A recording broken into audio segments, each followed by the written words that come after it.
Hi ಎಲ್ಲರಿಗೂ ಸುಬ್ಬು ಸವಿರುಚಿ YouTube ಚಾನಲ್ಗೆ ಸ್ವಾಗತ. ಇವತ್ತಿನ ವಿಡಿಯೋದಲ್ಲಿ ಮಟನ್ ಲೆಗ್ ಸೂಪ್ ಮಾಡೋದು ಹೇಗೆ ಅಂತ ತೋರಿಸ್ಕೊಡ್ತಾ ಇದ್ದೀನಿ. ಈ ಲೆಗ್ ಸೂಪ್ನ ಈಸಿಯಾಗಿ ಮನೆಯಲ್ಲೇ ಮಾಡ್ಕೋಬೋದು. ಫಸ್ಟಿಗೆ ಈ ಸೂಪ್ ಮಾಡೋಕ್ಕೆ ಏನೇನು ಬೇಕು ಅಂತ ನೋಡೋದಾದರೆ ಮಟನ್ ಲೆಗ್, ಈರುಳ್ಳಿ, ಮೆಣಸಿನ್ಕಾಯಿ, ಬೆಳ್ಳುಳ್ಳಿ, ಶುಂಠಿ, ಚಕ್ಕೆ ಮತ್ತು ಲವಂಗ, ಜೀರಿಗೆ, ಮೆಣಸು, ಧನಿಯಾ, ಕೊತ್ತಂಬರಿ ಸೊಪ್ಪು ಮತ್ತು ಪುದೀನ. ಫಸ್ಟಿಗೆ ಈ ಸೂಪ್ ಮಾಡೋದಕ್ಕೆ ಒಂದು ಮಸಾಲೆನ ರೆಡಿ ಮಾಡ್ಕೋಬೇಕಾಗುತ್ತೆ. ಒಲೆ ಮೇಲೆ ಬಾಣಲಿ ಇಟ್ಟು ಅದಕ್ಕೊಂದು 2 ಸ್ಪೂನಷ್ಟು ಎಣ್ಣೆ ಹಾಕಿ, ಎಣ್ಣೆ ಚೆನ್ನಾಗಿ ಕಾದ್ಮೇಲೆ ಒಂದು ಅರ್ಧ ಕಟ್ ಮಾಡಿ ಇಟ್ಕೊಂಡಿರುವಂಥ ಈರುಳ್ಳಿ, ಒಂದು ಬೆಳ್ಳುಳ್ಳಿ, 1-2 ಮೆಣಸಿನ್ಕಾಯಿ, ಒಂದು ಸ್ವಲ್ಪ ಶುಂಠಿ ಇಷ್ಟನ್ನು ಹಾಕಿ ಫ್ರೈ ಮಾಡ್ಕೋಬೇಕು.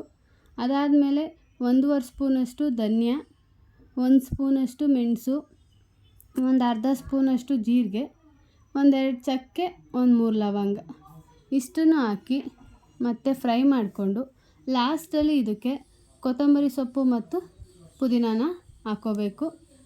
ಇದೆಲ್ಲ ಹಾಕಾದ್ಮೇಲೆ 1-2 ನಿಮಿಷ ಚೆನ್ನಾಗಿ ಫ್ರೈ ಮಾಡ್ಕೋಬೇಕು.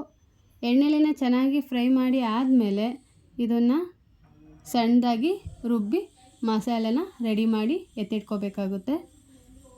ಮಸಾಲೆ ರೆಡಿ ಆದಮೇಲೆ ಕಾಳನ್ನ ನಾವು ಬೇಯಿಸ್ಕೋಬೇಕಾಗುತ್ತೆ. ಒಲೆ ಮೇಲೆ ಕುಕ್ಕರ್ ಇಟ್ಟು 1-2 ಸ್ಪೂನಷ್ಟು ಎಣ್ಣೆ ಹಾಕ್ಕೋಬೇಕು. ಎಣ್ಣೆ ಸ್ವಲ್ಪ ಕಮ್ಮಿ ಹಾಕ್ಕೊಂಡ್ರೇ ಚೆನ್ನಾಗಿರುತ್ತೆ.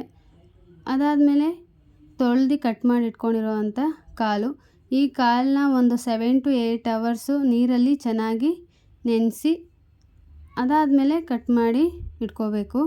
ಯಾಕಂದರೆ ಈ ಕಾಲು ಸ್ವಲ್ಪ ಗಟ್ಟಿ ಇರೋದ್ರಿಂದ ಅಷ್ಟು ಈಸಿಯಾಗಿ ಬೇಯೋದಿಲ್ಲ.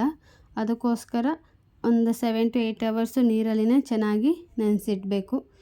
ಇದಕ್ಕೆ ಸ್ವಲ್ಪ ಉಪ್ಪು ಹಾಕಿ ಒಂದು ಸ್ವಲ್ಪ ಚಿಟಿಕೆ ಅಷ್ಟು ಅರಿಶಿಣದ ಪುಡಿ ಹಾಕಿ ಒಂದು 5 ನಿಮಿಷ ಎಣ್ಣೆಲಿನೇ ಚೆನ್ನಾಗಿ ಫ್ರೈ ಮಾಡ್ಕೋಬೇಕು. ಚೆನ್ನಾಗಿ ಫ್ರೈ ಮಾಡಿ ಆದಮೇಲೆ ಇದಕ್ಕೆ 1 ಗ್ಲಾಸಷ್ಟು ನೀರು ಹಾಕ್ಕೋಬೇಕು.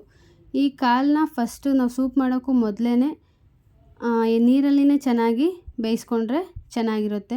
ಒಂದು 5 ವಿಷಲ್ ಅಷ್ಟು ಕೂಗಿಸಿ ಈ ಕಾಳನ್ನ ಬೇಯಿಸ್ಕೋಬೇಕು. 5 ವಿಷಲ್ ಕೂಗಿಸ್ಕೊಂಡಿರೋದ್ರಿಂದ ಕಾಳು ಒಂದು 50% ಅಷ್ಟು ನೀರಲ್ಲಿನೇ ಚೆನ್ನಾಗಿ ಬೆಂದಿರುತ್ತೆ.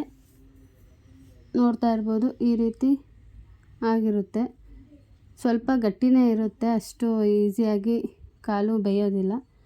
ಇದಕ್ಕೆ ಮತ್ತೆ ನಾವು ಏನು ರುಬ್ಬಿ ರೆಡಿ ಮಾಡಿ ಇಟ್ಕೊಂಡಿರ್ತೀವಿ ಆ ಮಸಾಲೆನ ಹಾಕಿ ನೀರನ್ನು ಎಷ್ಟು ಬೇಕಷ್ಟು ನೀರನ್ನು ಹಾಕ್ಕೋಬೇಕಾಗುತ್ತೆ. ಸೂಪ್ ಅಂದರೆ ಸ್ವಲ್ಪ ತೆಳುವಾಗಿದ್ರೇ ಚೆನ್ನಾಗಿರುತ್ತೆ, ಗಟ್ಟಿಯಾಗಿದ್ದರೆ ಚೆನ್ನಾಗಿರಲ್ಲ. ಸೊ ನಮಗೆ ಎಷ್ಟು ಬೇಕಷ್ಟು ನೀರು ಹಾಕಿ ಲಾಸ್ಟಲ್ಲಿ ಸ್ವಲ್ಪ ಉಪ್ಪು ಹಾಕಿ ಕುಕ್ಕರ್ ಕ್ಯಾಪ್ ಕ್ಲೋಸ್ ಮಾಡಿ ಮತ್ತೊಂದು 5 ವಿಷಲ್ ಬಡಿಸ್ಕೊಂಡ್ರೆ ಸೂಪು ರೆಡಿಯಾಗುತ್ತೆ. ಈ ರೀತಿ ಮಾಡೋವಂಥ ಸೂಪು ಟೇಸ್ಟ್ ಅಷ್ಟೇ ಸೂಪರಲ್ಲ, ಆರೋಗ್ಯಕ್ಕೂ ಕೂಡ ಅಷ್ಟೇ ಒಳ್ಳೆಯದು ಅಂತ ಹೇಳ್ಬೋದು. ನೆಗಡಿ ಟೈಮಲ್ಲಿ, ಜ್ವರದ ಟೈಮಲ್ಲಿ ಹಾಗೂ ಬೋನ್ಸಿಗೆ ಸ್ಟ್ರೆಂತ್ ಬೇಕು ಅಂತ ಟೈಮಲ್ಲಿ ಈ ರೀತಿಯ ಸೂಪ್ನ ಮಾಡ್ಕೊಂಡು ಕುಡಿಯೋದ್ರಿಂದ ಆರೋಗ್ಯಕ್ಕೂ ಕೂಡ ತುಂಬಾ ಒಳ್ಳೆಯದು. ನೋಡೋದ್ರಲ್ಲ ಈಸಿಯಾಗಿ ಮನೆಯಲ್ಲಿನೇ ಹೇಗೆ ಹೋಟೆಲ್ ಟೇಸ್ಟ್ ಬರೋ ಥರ ಸೂಪ್ನ ಮಾಡೋದು ಅಂತ. ಈ ವಿಡಿಯೋ ಏನಾದರೂ ಇಷ್ಟ ಆಗಿದ್ದರೆ ಲೈಕ್ ಮಾಡಿ, ಶೇರ್ ಮಾಡಿ ಆ್ಯಂಡ್ ಕಮೆಂಟ್ ಮಾಡಿ. ಇದೇ ರೀತಿಯ ಹೆಚ್ಚಿನ ವಿಡಿಯೋಗಳಿಗಾಗಿ ಸುಬ್ಬು ಸವಿರುಚಿ ಚಾನಲನ್ನು ಸಬ್ಸ್ಕ್ರೈಬ್ ಮಾಡ್ಕೊಳ್ಳಿ. ಹಾಗೂ ನಿಮ್ಗೆ ಯಾವುದಾದ್ರೂ ರೆಸಿಪಿಗಳ ವಿಡಿಯೋ ಬೇಕು ಅಂದರೆ ಕಮೆಂಟ್ ಬಾಕ್ಸ್ನಲ್ಲಿ ತಿಳಿಸಿ. ಮುಂದಿನ ವಿಡಿಯೋದಲ್ಲಿ ಆ ರೆಸಿಪಿನ ಮಾಡಿ ತೋರಿಸಲಾಗುತ್ತೆ. And thank you for watching Subbu Saviruchi.